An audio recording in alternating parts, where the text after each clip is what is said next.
अस्सलाम वालेकुम एवरीवन, कैसे हो आप सब। अल्हम्दुलिल्लाह मैं भी ठीक हूँ। तो आज मैं बना रही थी लोटस स्टेम। इस तरह से कुछ आता है, मैंने ब्लिंकिट से मंगवाया था। वो देखने में तो बहुत गंदा लगता है, इसको कमल ककड़ी भी कहते हैं।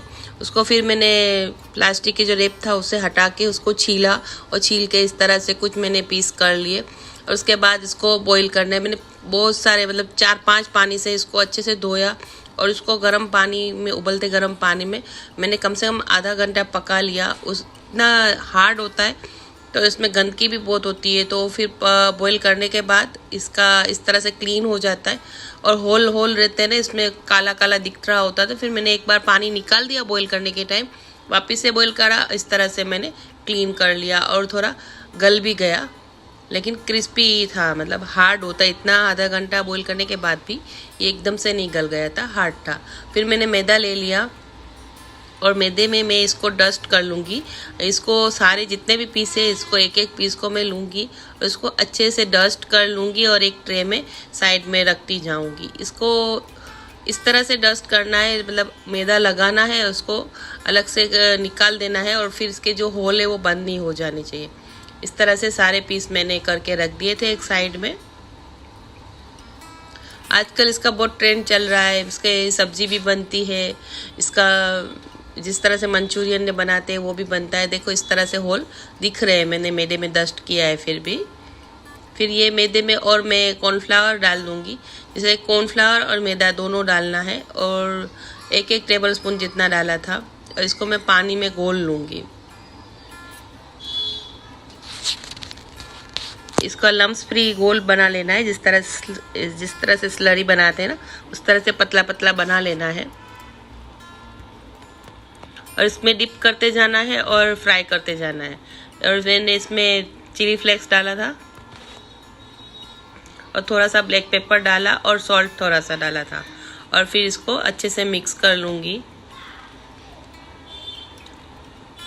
आप कुछ भी मत डालो, ऐसे भी इसको कर सकते हो। जैसे मैदा और कॉर्नफ्लावर घोल लिया, उसके बाद उसमें डिप करना है, एक एक पीस को लेना है, एक सब साथ में पीस नहीं डालने, एक एक पीस डालना है और इसको फुल फ्लेम पे ऑयल गरम करना है और डिप करके इस तरह से फ्राई कर लेना है। लेकिन थोड़ा पतला बैटर बनाना है, क्योंकि पतला बैटर होगा ना, उस पर कॉर्नफ्लावर ऑलरेडी डस्ट किया हुआ है, तो पतला बैटर होगा ना तो इसके होल बंद नहीं होंगे, खुले ही रहेंगे। इस तरह से एक एक पीस लेती गई, डालती गई और मैं फ्राई करती गई।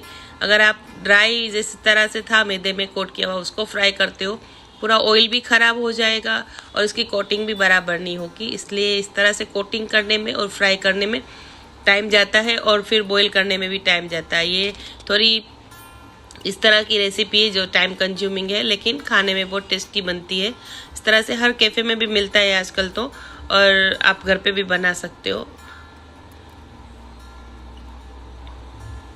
इसको ब्राउन होने तक इसको फ्राई करना है। मीडियम फ्लेम रखी थी मैंने। इसको पहले मैंने चम्मच नहीं घुमाया था, थोड़ा क्रिस्प हो गया, उसके बाद मैंने चम्मच घुमाया। फ्राई करने के बाद इसके होल एज इट इज दिख रहे हैं। इस तरह से ब्राउन कलर हो गया ना, तो फिर मैंने निकाल लिया। इस तरह से एक एक करके सारे बेच डालती गई और फ्राई करती गई। एक स्ट्रेनर में निकाल लेना है सारे पीस और फिर इसको जिस तरह से मंचूरियन ने बनाते हैं इस तरह से सॉस रेडी कर लेना है और फिर बना लेना है। आप आपके टेस्ट के अकॉर्डिंग अगर और कोई इसमें डालना चाहो, वेरिएशन करना चाहो तो कर सकते हो। तो इसके लिए मैंने पेरी पेरी सॉस लिया था 1 टीस्पून। सॉस मैंने ऑलरेडी रेडी कर लिया था लेकिन सूट नहीं हुआ था, तो फिर मैंने बताया कि पेरी पेरी सॉस लिया था, चिली गार्लिक सॉस लिया था, सब मैंने 1-1 टीस्पून लिया था। सोया सॉस लिया था, मेरे पास लाइट वाला था तो वो 1 टीस्पून लिया था। अब डार्क वाला हो तो डार्क वाला भी ले सकते हो। फूड कलर डाला था मैंने 1 पिंच, ये ऑप्शनल है। ऑयल देखो जरा भी गंदा नहीं हुआ, जो भजिया का जिस तरह से क्रम होता है ना वही निकला था, बाकी ऑयल गंदा नहीं था। फिर मैं एक पैन में ऑयल ले लूँगी और गार्लिक को चॉप करके रखा है वो डाल दूँगी और उसको लाइट ब्राउन करूँगी। उसके बाद मैं सारी चीज़ें डाल के इसको मिक्स कर लूँगी। लेकिन मेरे से मिस्टेक क्या हुई, जब मैंने इसमें कॉर्नफ्लावर की स्लरी डाली ना तो वो रिकॉर्ड नहीं हुआ।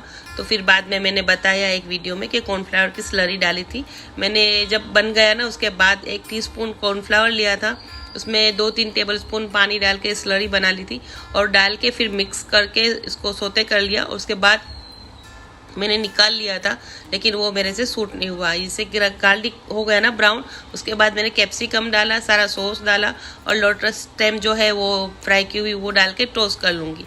और टोस्ट करने के बाद मैं स्लरी डालूँगी और वो स्लरी का पे टोस्ट करने के बाद 2 मिनट के बाद मैं सर्व कर लूँगी। तो वो रिकॉर्ड जो नहीं हुआ था।